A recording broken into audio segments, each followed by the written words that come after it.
Saludos mis amados hermanos y hermanas en Jesucristo, que el Señor les bendiga y les guarde. Les saluda a su hermano en Jesucristo, Carlos Efrén, predicador cristiano católico. Les doy la bienvenida a cada uno de ustedes a la meditación del Santo Evangelio del día de hoy, sábado 16 de diciembre del 2023. Bienvenidos y bienvenidas a la meditación del Santo Evangelio del día de hoy, a que juntos nos alimentemos de la palabra del Señor, que es la lámpara para nuestros pasos, la luz en el sendero de nuestra vida. Vamos a pedirle juntos al Espíritu Santo que prepare el terreno donde va a ser sembrada la semilla del reino de los cielos, que es la palabra de Dios, y que ustedes y yo con perseverancia demos mucho fruto, como nos dice ahí en el Evangelio según San Lucas capítulo 8, versículo 15. Comencemos en el nombre del Padre, y del Hijo, y del Espíritu Santo. Amén. Santo y divino Espíritu de Dios, destruye en mí toda pereza espiritual, toda indiferencia, toda distracción, y lléname plenamente de tu luz, de tu sabiduría, de tu conocimiento, de tu paz, de tu amor, de tu gozo y de tu alegría. A ti, Divino Espíritu, que eres Dios y siempre nos acompañas, a ti sea el poder, la adoración, la gloria, por los siglos de los siglos. Amén. Lectura del Santo Evangelio según San Mateo. Gloria a ti, Señor.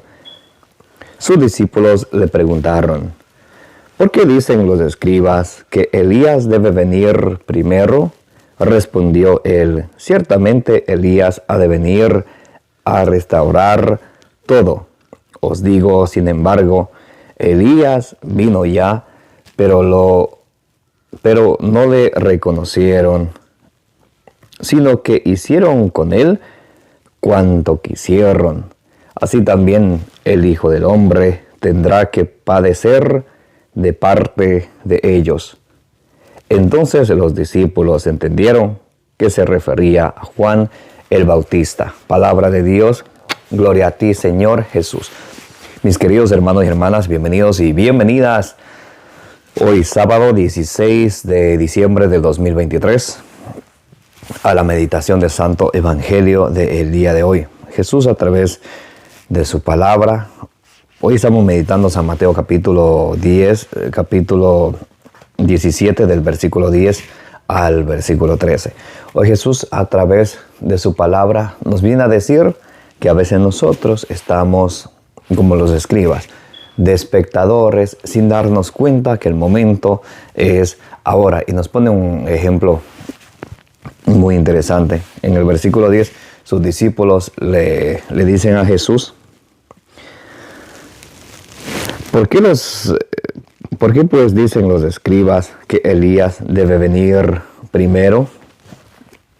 Como estaba escrito allá en Siracides o Eclesiástico capítulo 48, versículo 10 en adelante, que Elías debería venir primero. Y de hecho vamos a leerlo a ver qué dice. Eclesiástico o Siracides capítulo 48, versículo del 10 en adelante. Dice que fuiste designado para censurar los tiempos futuros, para aplacar la ira antes de que estallara, para reconciliar a los padres con los hijos y restablecer las tribus de Jacob.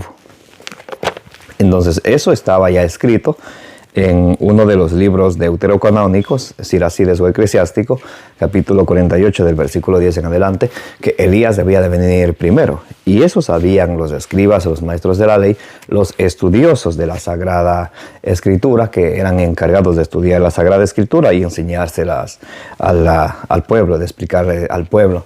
Entonces ellos sabían que Elías ha de venir primero. Y los discípulos le dicen: ¿por qué? Ellos dicen que Elías ha de venir primero. Y miren cómo Jesús le responde. Respondió él: ciertamente Elías ha de venir a restaurarlo todo. Os digo, sin embargo, Elías vino ya, pero no le reconocieron, sino que hicieron con él cuanto quisieron. Así también el Hijo del Hombre tendrá que padecer de parte de ellos. Entonces los discípulos comprendieron que se refería a Juan el Bautista. Entonces Jesús le dice, sí, Elías debe de venir, y de hecho ya venía. ¿Y por qué los discípulos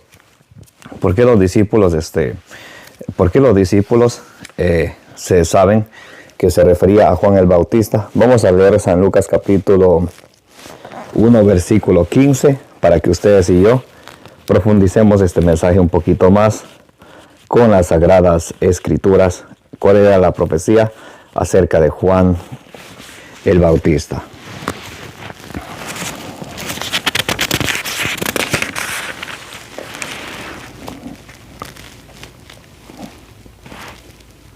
Bien, San Lucas capítulo 1, versículo 15. El ángel le dijo, no temas, Zacarías, porque tu petición ha sido escuchada. Isabel, tu mujer, te dará un hijo, le pondrás por nombre Juan.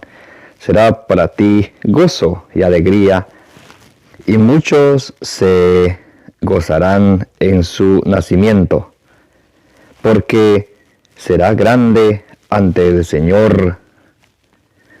No beberá vino ni licor, estará lleno del Espíritu Santo, ya desde el seno de su madre, y convertirá al Señor su Dios a muchos de los hijos de Israel, e irá delante de él con el espíritu y el poder de Elías, para hacer volver a los corazones de los pobres, a los hijos y a los rebeldes, a la prudencia de los justos, para preparar al Señor un pueblo dispuesto.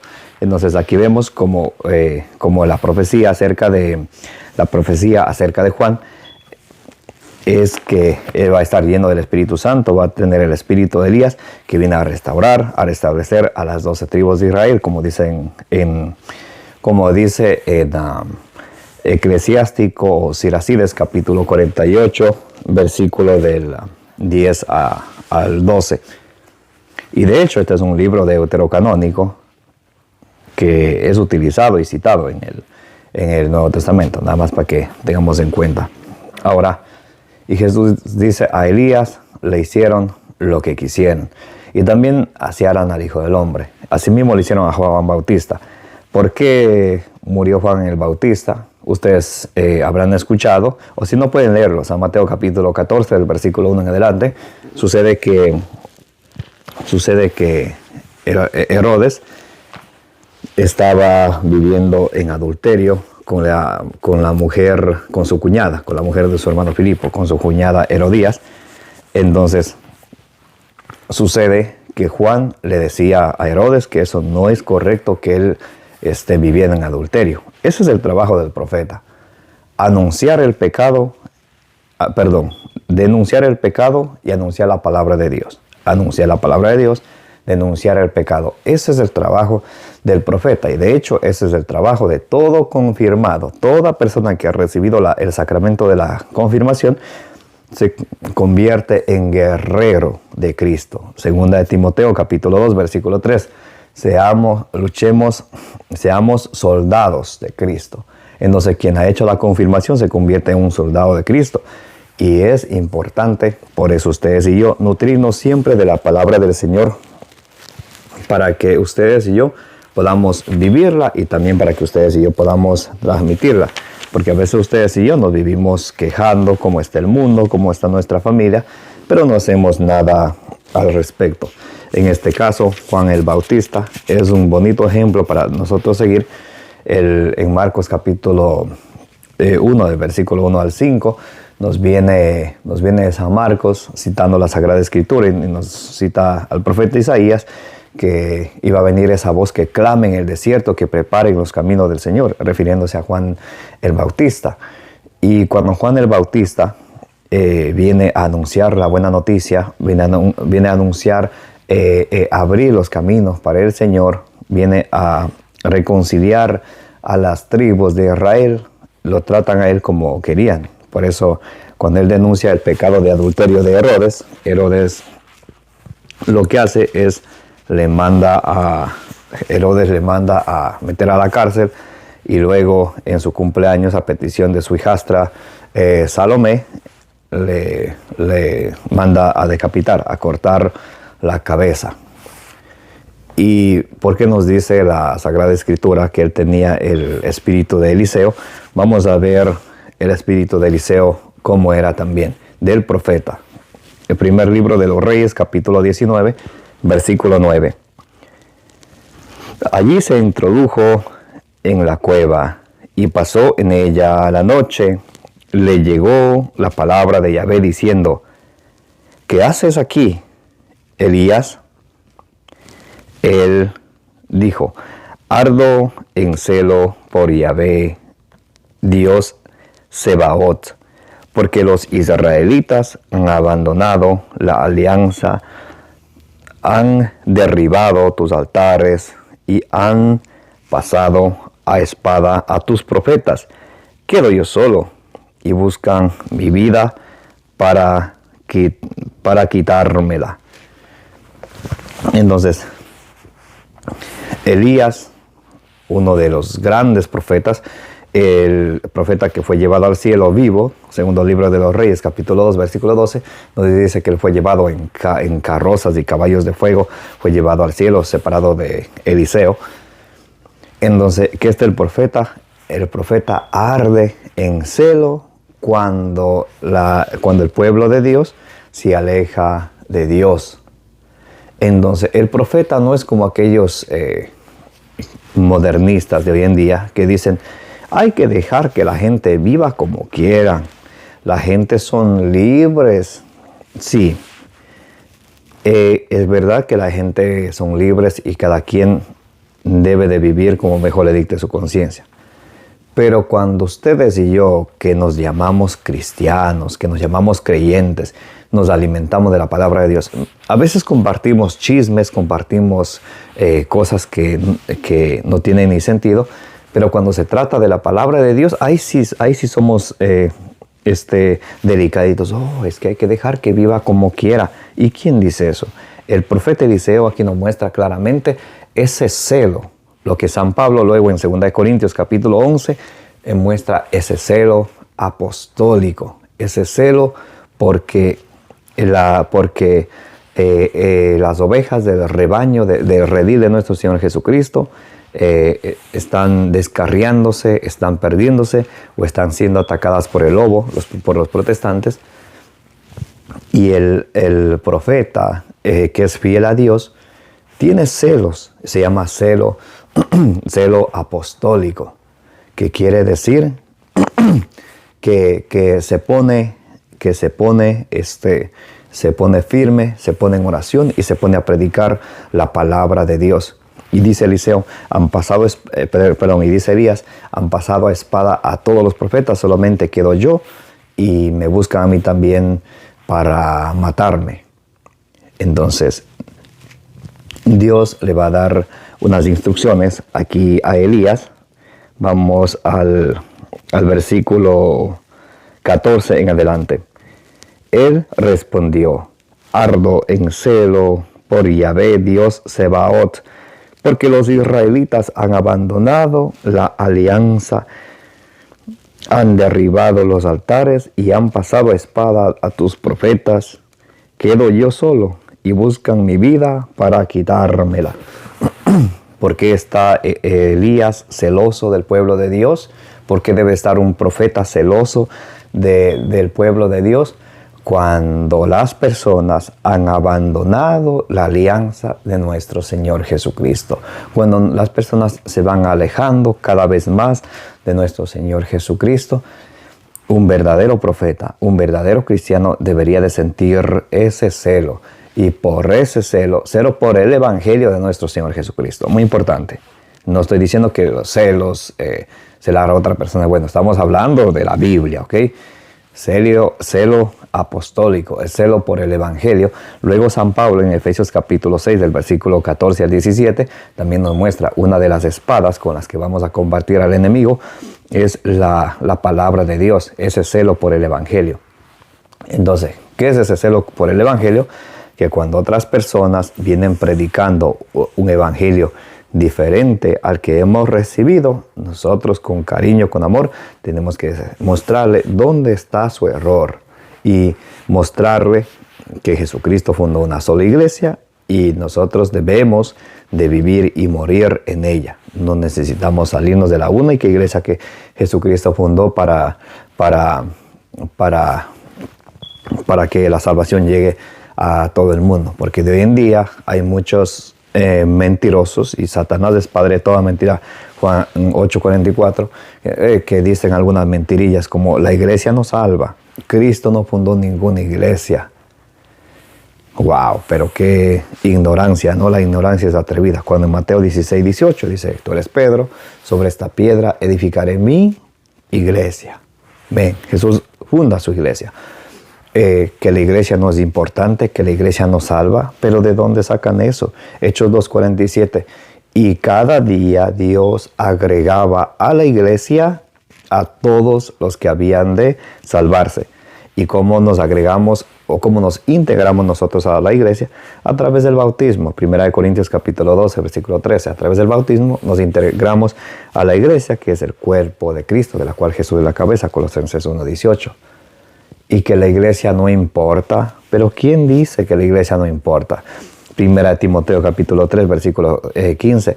Y si tardo para que sepas cómo debes portarte en la casa de Dios vivo, que es la iglesia, columna y fundamento de la verdad. Entonces ustedes ven que hoy en día hay muchos, entre comillas, que se autonombran pastores y agarran la Biblia bajo el brazo y vienen a llamar a los otros hermanos que no pertenecen a sus grupos, que están condenados.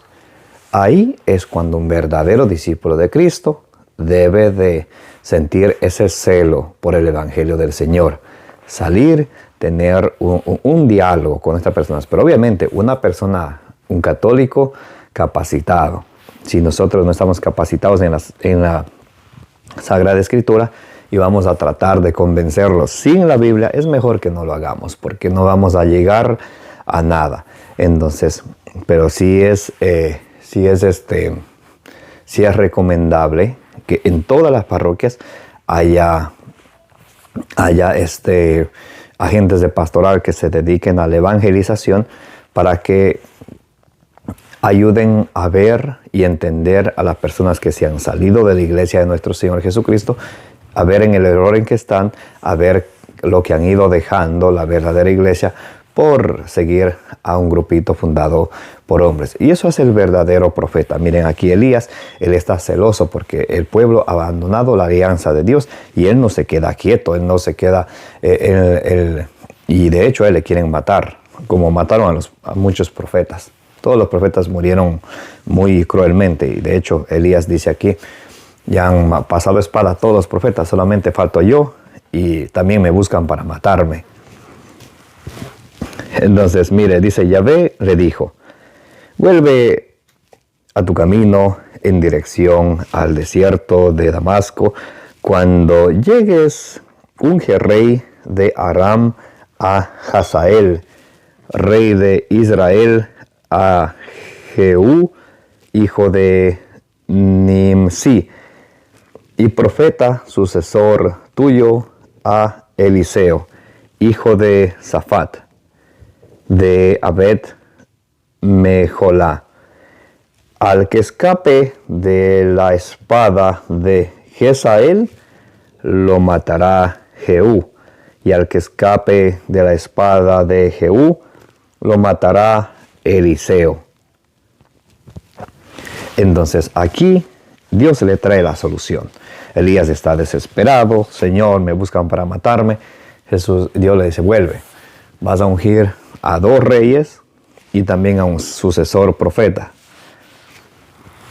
Y entonces el sucesor de Elías luego viene a ser Eliseo, quien en el segundo libro de los Reyes, capítulo 2, versículo 12, cuando Elías es llevado al cielo, Eliseo se queda con su manto y él se queda con el espíritu de Elías, el sucesor. Entonces, y cabe recalcar que Dios manda a su profeta Elías a nombrar reyes tanto manda a nombrar reyes a Hazael y a Jehú. Entonces tienen que ser ungidos por Elías. Y también a Eliseo, que va a ser sucesor de Elías. Ninguno de ellos se autonombra: yo voy a ser el rey que yo tuve una revelación. No. Tiene que ser nombrado por un profeta de Dios. Como de hoy en día, los sacerdotes, los obispos no se nombran por sí mismos. Desde hoy en adelante yo soy obispo. De hoy en adelante yo soy diácono. De hoy en adelante yo soy sacerdote. No, sino tienen que ser nombrados por la jerarquía de la iglesia que nuestro Señor Jesucristo fundó. Entonces, mis amados hermanos y hermanas, el mensaje que el Señor hoy nos da, que ustedes y yo,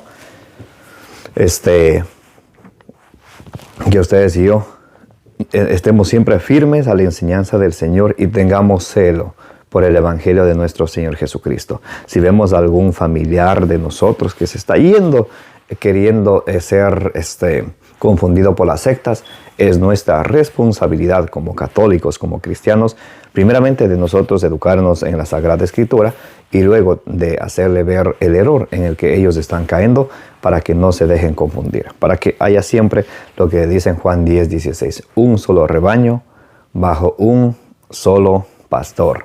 Amén.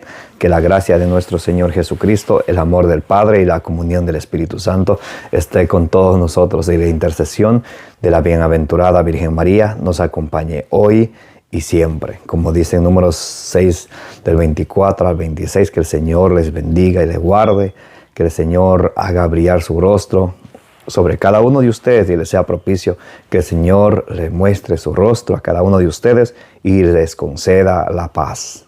Amén.